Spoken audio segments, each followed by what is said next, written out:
Good evening everyone, आप सभी का स्वागत है आपके अपने यूट्यूब चैनल के कॉन्सेप्ट्स पर। तो आइए बिना देर करते हुए चलते हैं हम अपने क्लास की तरफ। आज मैथ का क्लास यानी क्लास 10th का मैथ।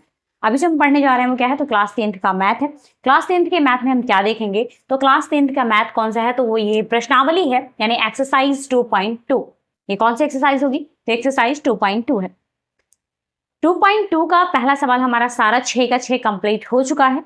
ये सवाल नंबर 2 है। अगर आप अभी तक नहीं देखे हैं तो जाएं, डिस्क्रिप्शंस में जाएं या आपको प्लेलिस्ट में दे दिया गया है, आप जाएं इसी चैनल पर। आपको 2.2 का सवाल नंबर 1 का 6 सवाल पढ़ा दिया जा चुका है। गुणनखंड कैसे निकालना है, गुणनखंड को कैसे सत्यापित करना है, ये सभी पढ़ाई हो चुकी है। आइए आज का सवाल देखते हैं। आज का सवाल क्या है, तो आज के सवाल क्या कह रहा है कि एक द्विघात बहुपद ज्ञात कीजिए। हमें ज्ञात क्या करना है, पहले तो हम सवाल में ये समझे कि हमें ज्ञात क्या करना है, बहुपद ज्ञात करना है।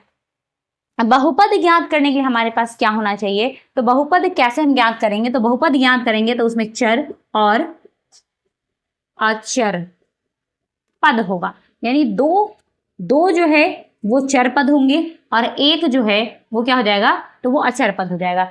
एक अचर पद और दो चर पद ज्ञात करना है। अगर ये ज्ञात हो जाता है तब ये हमारा क्या बन जाएगा, तो बहुपद बन जाएगा।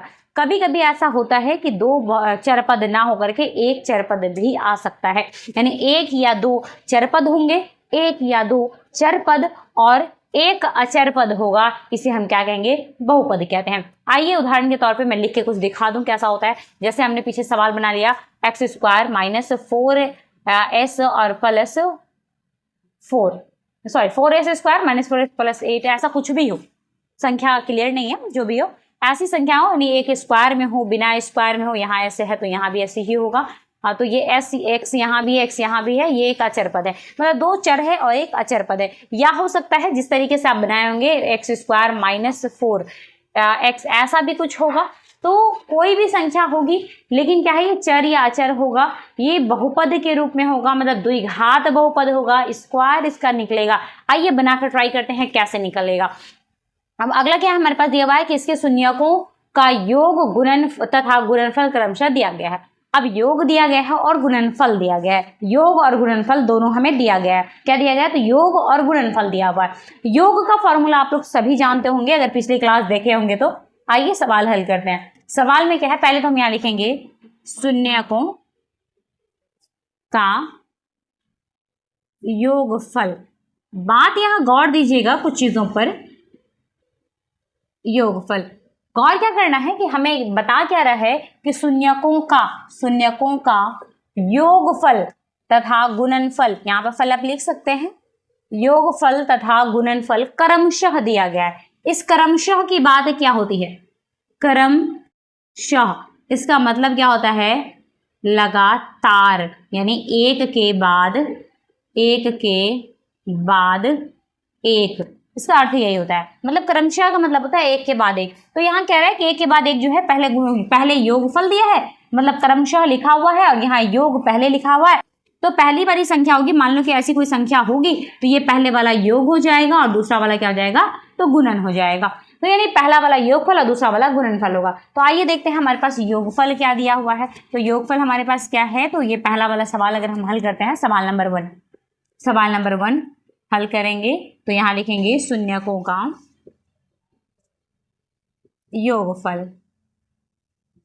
योगफल बराबर 1/4। ये क्या निकल गया, तो शून्यकों का योगफल हो गया 1/4। अब हम दूसरा क्या लिखेंगे, तो शून्यकों का गुणनफल। तो शून्यकों का गुणनफल बराबर -1।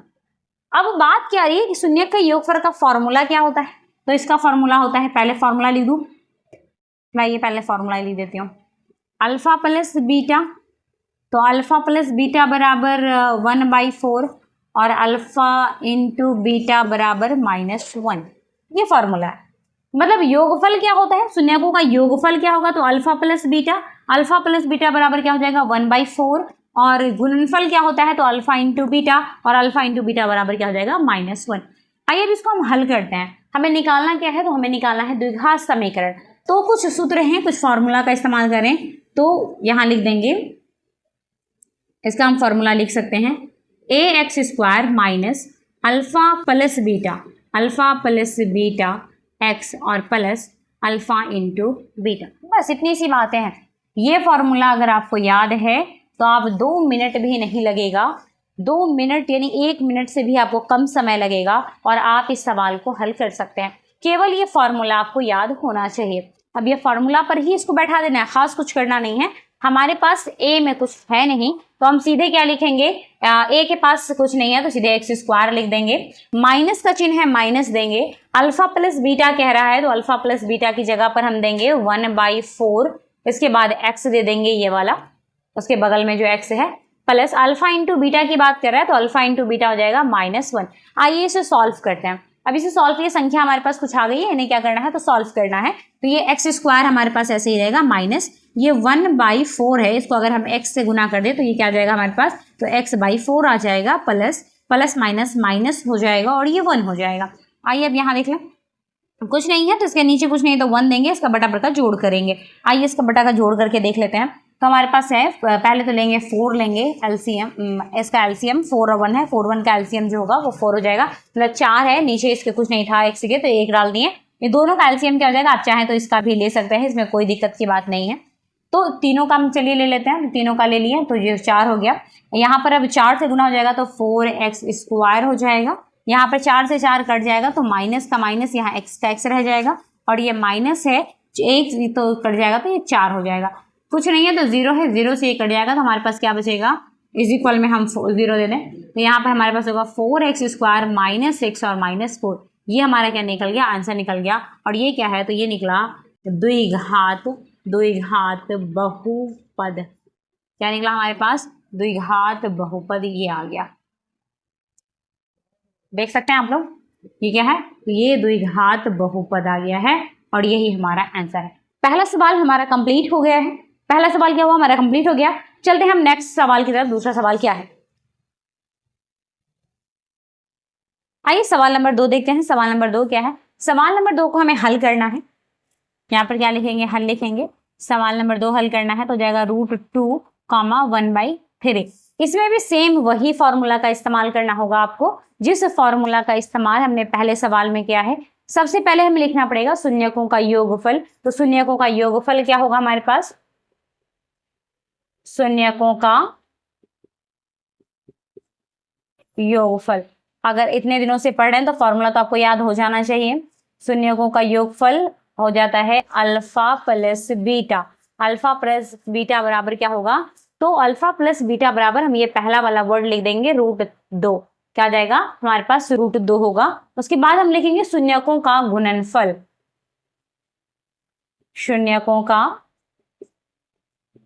गुणनफल यह आता है अल्फा इंटू बीटा बराबर क्या हो जाएगा, 1/3। अब हमें इसी को हल करना है इसके सूत्र के अनुसार। ये इसका फॉर्मूला हम ले लेते हैं।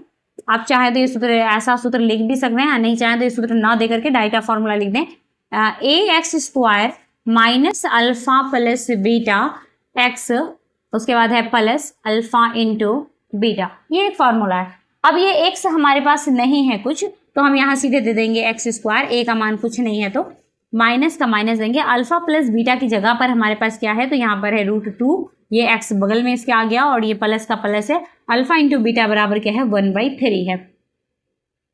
माइनस नहीं है ना, नहीं है। आइए इसे सॉल्व करते हैं। एक्स स्क्वायर माइनस इसको गुना कर देंगे तो 2x √2x और प्लस 1/3। कुछ नहीं है तो 1, कुछ नहीं है तो 1। आइए देते हैं इसका एलसीएम लेते हैं तो एलसीएम 3 हो जाएगा। इसको इससे गुना करेंगे तो जाएगा 3x स्क्वायर माइनस, इसको इससे गुना करेंगे तो 3 √2x और 3 से 3 कट गया तो +1 और यहाँ भी = 0 और यहाँ भी = 0। आइए इसको सॉल्व कर देते हैं। क्या है तो 3x स्क्वायर माइनस 3 √2x और इस 0 से ये 3 कट जाएगा, क्रॉस मल्टीप्लाई अगर कर देते हैं तो ये कट जाएगा और आ गया हमारे पास +1। ये हमारा क्या बना, ये भी एक आंसर तैयार हो गया है। ये भी सवाल नंबर 2 हमारा कंप्लीट हो गया। तो आप देख सकते हैं कि सवाल कितना कम समय में आपके लिए बन चुका है। ये हमारा सवाल नंबर क्या है तो सवाल नंबर 2 भी हमारा कंप्लीट हो गया है। सवाल नंबर 1 कंप्लीट हो चुका है, सवाल नंबर 2 कंप्लीट हो चुका है, सवाल नंबर 3 भी अभी हम कंप्लीट कर लेंगे। तो ये देख रहे हैं आप कि सवाल नंबर 2 और सवाल नंबर 2 बनाने में हमें टाइम कितना लगा है तो दो या 1 मिनट से भी कम समय लिया गया है। तो आप ज़रूर इसकी प्रैक्टिस करें और हमारे साथ जुड़े रहें, ताकि हम ऐसे ही छोटे छोटे क्लिप्स के साथ, छोटे छोटे ट्रिक्स के साथ, बहुत लंबा चौड़ा ना करके आराम से आपको इसे समझाने की कोशिश कर सकते हैं। आइए अब देखते हैं सवाल नंबर 3। सवाल नंबर हमारा 3 क्या है? तो सवाल नंबर 3 हम देखते हैं हल में। सवाल नंबर 3 में है 0 और √5। 0 क्या है और रूट क्या है? 5। 0, √5। तो अब फिर हम यहाँ लिखेंगे शून्यकों का, अब तक आपको याद हो गया होगा, शून्यकों का योगफल अल्फा प्लस बीटा बराबर 0। 0 का कोई काम नहीं होगा, लेकिन 0 हमें लिखना पड़ेगा, ये हमारी मजबूरी है क्योंकि यहाँ दिया हुआ है। ऐसे आप सभी जानते हैं कि 0 से अगर किसी भी संख्या में हम गुना करते हैं या भाग करते हैं तो वो केवल 0 ही प्राप्त होगा। आगे जाकर के 0 का हमारे पास कोई मतलब, कोई काम नहीं होगा, लेकिन फिलहाल अभी लिखेंगे। उसके बाद है शून्यकों का गुणनफल alpha into beta. Alpha into beta बराबर क्या आ जाएगा? तो आ जाएगा √5। आइए बढ़ते हैं अपने सूत्र की तरफ। यहाँ हमारा फॉर्मूला क्या कहता है? फॉर्मूला कहता है ax² minus alpha plus beta, alpha plus beta into x, यानी अल्फा प्लस बीटा एक्स और प्लस अल्फा इंटू बीटा। अब इसी फॉर्मूले के अनुसार हमें क्या बनानी है? सारे सवाल को कंप्लीट कर लेना है। हमारे पास फिर अभी कहा जा रहा है कि ए तो हमारे पास है नहीं, ए का कोई मान नहीं है, तो हम ए के मान की जगह पर केवल एक्स का x² ही रख देंगे, ए को हम 1 मान लेंगे। अगर कोई मान ना हो हमारे पास, उसको हम 1 मान लेते हैं, ये बहुपद में है। तो यहाँ पर सिर्फ हम x रखेंगे, x² minus alpha plus beta. Alpha plus beta की जगह पे क्या डालेंगे? तो हम 0 डालेंगे। अल्फा प्लस बीटा की जगह पे क्या डालें? 0 डालें। और यहाँ x देख लीजिए, गौर से देखिएगा। उसके बाद है alpha into beta. Alpha into beta की जगह पर क्या आ जाएगा? तो √5 आ जाएगा। बस कुछ है ही नहीं है, सवाल लगभग तो हमारा बन ही गया। अब हम क्या करेंगे? x को स्क्वायर देंगे, माइनस इसको इससे 0 गुना करेंगे तो 0 और प्लस √5 का √5 ऐसे ही रह जाएगा। √5 अच्छे से रूट बना दे रही हो। अब क्या करना है? 0 का कोई मतलब ही नहीं है, तो हम लिख देंगे यहाँ x² प्लस √5।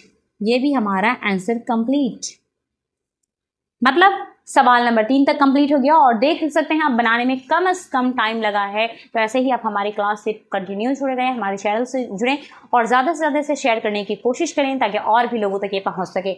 आज के लिए केवल इतना ही, कल इस चैप्टर को कंप्लीट करते हैं। आज के लिए केवल इतना ही। अगर ये वीडियोस आपको अच्छी लगती है तो आप इसे लाइक, सब्सक्राइब एवं शेयर करें। जितना से जितना हो सके उतना आगे तक इसको बढ़ाने की कोशिश करें। धन्यवाद।